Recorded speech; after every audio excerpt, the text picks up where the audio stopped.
అండి, welcome to my channel. ఈరోజు మీకు అందరికీ యూస్ఫుల్ అయ్యే ఒక వీడియో అయితే షేర్ చేస్తున్నాను. తప్పకుండా నచ్చుతుంది, ట్రై చేయండి. నేనైతే ఇది చాలా యూస్ చేస్తానన్నమాట. ఏంటి ఈ బాటిల్స్తో ఏం టిప్ అనుకుంటున్నారా? అవునండి, మీకు అందరికీ చాలా అంటే చాలా ఉపయోగపడుతుంది.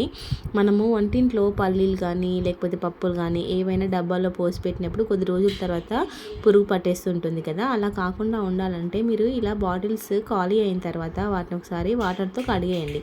తర్వాత నీరు అనేది లేకుండా, తేమ అనేది లేకుండా చూసుకొని మంచిగా ఆరిన తర్వాత బాటిల్లో ఇలా పప్పులు పోసి పెట్టేసి ఒక దగ్గర స్టోర్ చేసుకున్నట్టయితే అస్సలు పురుగు అనేవి పట్టవు.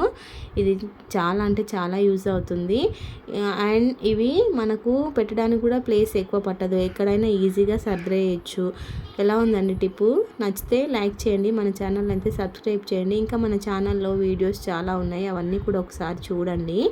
ఏదైనా ఈజీగా చేసేవే మెథడ్ తోటే మన ఛానల్లో వీడియోస్ అనేవి ఉంటాయి, అందరికీ అర్థమయ్యేలా ఉంటాయి. అండ్ సింపుల్గా చేసే రెసిపీస్ కూడా ఉన్నాయి, ట్రై చేయండి.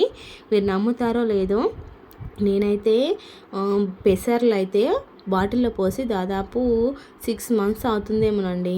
అవైతే నేను ఎప్పుడు పోసి పెట్టినానో అలానే, అప్పుడు పోసినప్పుడు ఎలా ఉన్నాయో ఇప్పుడు కూడా అలానే ఉన్నాయి. చూసారా? చూపిస్తున్నాను చూడండి ఒకసారి. నేను పోసినప్పుడు ఎలా ఉన్నాయి ఇప్పుడు కూడా అలానే ఉన్నాయి. ఒక్క పురుగు అనేది కూడా లేదు. వీడియో అనేది చాలా ఉపయోగపడుతుంది మనకైతే. వంటింట్లో పప్పులు పదే పదే పురుగు అనేవి వస్తుంటాయి, అలా రాకుండా ఉండాలంటే ఈ చిన్న చిట్కా వాడండి. నచ్చితే లైక్ చేయండి, మన ఛానల్ అయితే సబ్స్క్రైబ్ చేయండి.